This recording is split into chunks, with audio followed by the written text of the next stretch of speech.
I don't know why this story is not trending. This young man who goes by the name of Jamilu Sule stabbed and killed an elderly woman, a retired nurse, and a housemaid in Benue State on the 14th of January. And the reason he did it was something that is just a little bit unusual. At first, it was said that he went to the woman's house to attack the house help named Mercy. And when he went to the woman's house to attack Mercy, stabbing Mercy, that was when the woman, the retired nurse, came into the house, saw what he was doing, and that was when he attacked the woman too and killed the boss of the maid.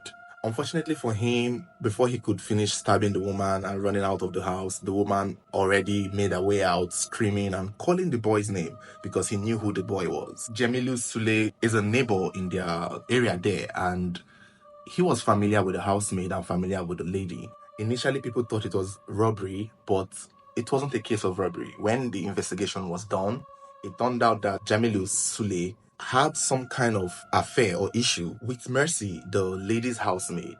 According to what is being said, he and Mercy, they probably weren't dating, but he had done something sexual with Mercy. He had been sexual with her.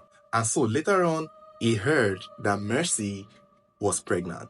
And subsequently, he started harassing Mercy, telling Mercy that the baby is his. For some weird reason, he was trying to claim that the baby that Mercy had in her belonged to him. And I think, according to what people are saying, this is where the issue started. Normally, we've seen people kill their pregnant girlfriend because they don't want to take responsibilities for the baby.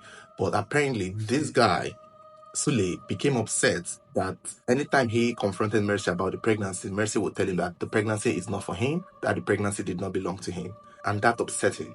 Days before the murder even took place, it was said he went to Mercy's house and even spoke to Mercy's boss, the retired nurse, Mrs. Esther Amali.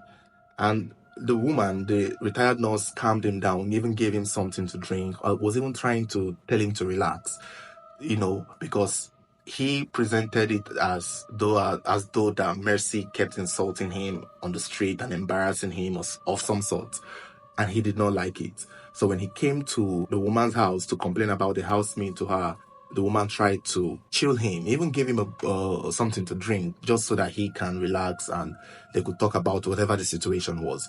Although it's not clear what the situation really is, it's just people saying that could have been it. The words are, people who are closer to the story believe that Jamilu Sule killed the house help and the boss because they both told him that the baby or the pregnancy that Mercy had was not his. And that drove him off the edge, that he went to stab Mercy in the house and in the process killed the woman too. Then he ran away, but before he could disappear, everybody already knew who he was because the woman, before she died in the hospital, described him, called his name, and he was figured out. After a while, he was found and arrested. I don't know if he has been arraigned, if he has admitted to anything, it's not said yet. What is very interesting is that he wasn't even in a relationship with her. They probably just had one night stand, and after a while, he heard she got pregnant and he thought it was his and got offended when he found out that it wasn't his, which is ridiculous. It's not as if he has the capability of being responsible for a child. A lot of men would be happy to know that the pregnancy for a girl that they are not dating or married to is not theirs, but somehow it offended him. People felt it's because he's a cultist. In his profile picture, he has shown the fraternity with the cult group, so they assume maybe his cult members put him up to it. It's just weird. It's just unusual for me that somebody would go and kill a woman because they are pregnant for him, despite them not even dating or being married. It's a good thing he has been caught and arrested, and hopefully this will teach him a lesson.